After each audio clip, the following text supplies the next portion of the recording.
Hello everyone, my name is Mehul Jain and I have secured an all-India rank of 90 in GATE 2019. So मैंने अपनी journey gate की मार्च last year चालू करी थी। मेरे को ज़ील के बारे में मेरे दोस्तों से, कॉलेज फ्रेंड से पता चला था। वो पहले से ही 1 साल पहले से प्रिपरेशन कर रहे थे। जब मैंने सुना था तो मैं इतना श्योर नहीं था कि मुझे ज़ील जाना है, लेकिन जब मैंने सुना, उन्होंने बताया कि बहुत ही लिमिटेड बैच साइज़ रहती है और एक ही टीचर सारे बच्चों को पढ़ाती है, कोई डिस्टिंक्शन नहीं करता है बच्चों में। तो मुझे लगा कि हाँ, मुझे जाना चाहिए, ये कोचिंग मेरे लिए सही रहेगी।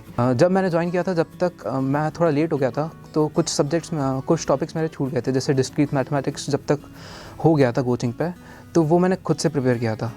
तो बेसिकली मेरी स्ट्रैटेजी ये रहती थी, जो भी टॉपिक मैम पढ़ा रही है उसको मैं साथ साथ में कवर करते जाऊँ।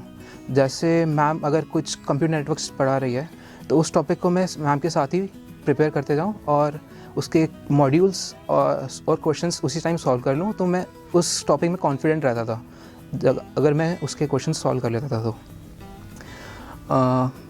बहुत सारे डिफ़िकल्टीज़ आती है, आप प्रिपरेशन करते हैं 1 साल पूरे गेट की।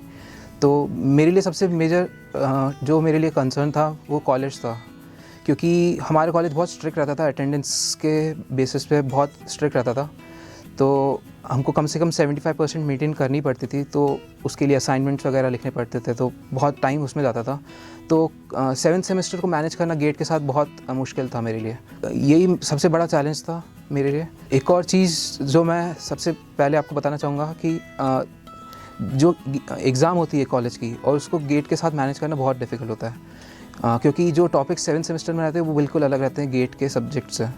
तो वो सबसे बड़ा चैलेंज रहेगा आपके लिए अगर कोई 7th सेमेस्टर में है। तो मैम नोट्स देती थी, वो बहुत सफिशिएंट रहते थे गेट की प्रिपरेशन के लिए, टू द पॉइंट रहते थे। जो भी क्वेश्चंस थे वो सारे मैम के नोट से ही आए थे। तो मैं ये ज़रूर बोलूँगा कि मैम के नोट को ज़रूर फॉलो करें। और जो जैसे जो टॉपिक चल रहा है, जैसे अगर कोई कंप्यूटर नेटवर्क्स का टॉपिक चल रहा है तो बीच में टॉपिक टेस्ट होते थे। उन टॉपिक टेस्ट को बहुत अच्छे से देना, क्योंकि वही आपको बताते हैं कि कितना अच्छा आपका कोई टॉपिक प्रिपेयर हुआ है। और जब कोई टॉपिक ख़त्म हो जाता था वहाँ पे, जैसे कंप्यूटर नेटवर्क्स ख़त्म हो गया, तो आखिरी में उसका एक फुल टेस्ट होता था। तो वो बहुत इंपॉर्टेंट रहता था एनालाइज़ करने के लिए कितना समझ में आया है कुछ टॉपिक को। तो यही एक स्ट्रैटेजी मैं फॉलो करता था जब सब्जेक्ट्स में कर रहा था उस टाइम पे। फिर नवंबर से जो टेस्ट सीरीज़ होती है ज़ील की, वो चालू हो जाती है। राउंड 1, राउंड 2 और मॉक टेस्ट, तीन फेज़ में होती है। राउंड 1 में सिंगल सब्जेक्ट टेस्ट रहते थे, तो उससे आपको बहुत अच्छे से पता लग जाता था कि मेरा कौन सा टॉपिक कितना अच्छा प्रिपेयर्ड है और कौन सा मेरा वीक टॉपिक है। तो आप जो राउंड 1 के टेस्ट है वो सारे देना चाहिए और पता करना चाहिए कि कहाँ पे मैं वीक पढ़ रहा हूँ। जैसे मैं जब देता था तो मेरे को पता चल जाता था कि मेरा नेटवर्क इतना स्ट्रांग नहीं है, मुझे किस में और मेहनत करनी पड़ेगी। फिर राउंड 2 से मैंने अपनी एग्ज़ाम देने की स्ट्रैटेजी बनाना चालू करी। तो बेसिकली राउंड 2 के टेस्ट 100 मार्क्स के होते थे, तो उससे मेरे को पता लगता था कि, और 3 आवर्स के होते थे, तो मेरे को पता लगता था कि मुझे 2 घंटे मतलब 3 घंटे कैसे स्पेंड करने टोटल। तो ये जो राउंड 2 के टेस्ट होते थे उसमें मैंने पूरी स्ट्रैटेजी बनाई थी कैसे मेरे को करना चाहिए, पहले एप्टीट्यूड करना चाहिए कि पहले टेक्निकल करना चाहिए। जनरली मैं एप्टीट्यूड को पहले करता था, क्योंकि मैं समझता था अगर मेरा एप्टीट्यूड अच्छा जाएगा तो मेरा टेक्निकल कर लूँगा, क्योंकि मुझे एप्टीट्यूड से कॉन्फिडेंस मिलता था कि हाँ, मैं टेक्निकल में अच्छा कर पाऊँगा अगर मेरे एप्टीट्यूड में अच्छा आ रहे तो। बाकी फिर जनवरी से मैंने मॉक टेस्ट देना चालू कर दिए थे, जो कि फुल टेस्ट होते थे। तो उनमें मैंने जो स्ट्रैटेजी बनाई थी राउंड 2 के टेस्ट में, वही स्ट्रैटेजी फॉलो करता था। पहले मैं एप्टीट्यूड के सारे क्वेश्चंस करता था, फिर जो अपने टेक्निकल पार्ट होता था वो करने की कोशिश करता था।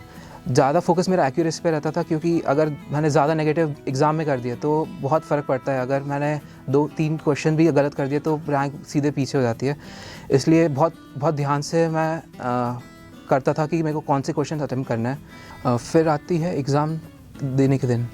उस दिन जो आपने स्ट्रैटेजी इतने मॉक टेस्ट देके और राउंड 2 के टेस्ट देके बनाई है, उसको ही फॉलो करना है, कुछ अलग से नहीं करना है। जो आपने मॉक टेस्ट में बना था उसको ही फॉलो करो, क्योंकि बहुत बार ऐसा होता है कि एग्ज़ाम का प्रेशर आ जाता है, तो लोग जो करना चाहते हैं उसकी जगह अपनी स्ट्रैटेजी भूल जाते हैं उस टाइम पे। तो अपना काम रखो उस टाइम पे, और जो स्ट्रैटेजी बनाई है इतने टेस्ट देके उस पर स्टिक करो। बस आखिरी में ये मैं यही कहना चाहूँगा कि आप अच्छे से प्रिपेयर करो हर टॉपिक को, साथ साथ में मैम के साथ अगर आप ज़ील में आ रहे हो तो मैम के साथ जो टॉपिक चल रहा है वो प्रिपेयर करते जाओ, तो कॉन्फिडेंस आता जाएगा जितने क्वेश्चंस आप करते जाओगे उस टॉपिक पे। आखिरी में मैं मैम को, राजेश सर को, आशीष सर और बसंत सर को सबको थैंक यू बोलना चाहूँगा। उनकी वजह से मेरे गेट में AIR 90 आ पाई है। Thank you.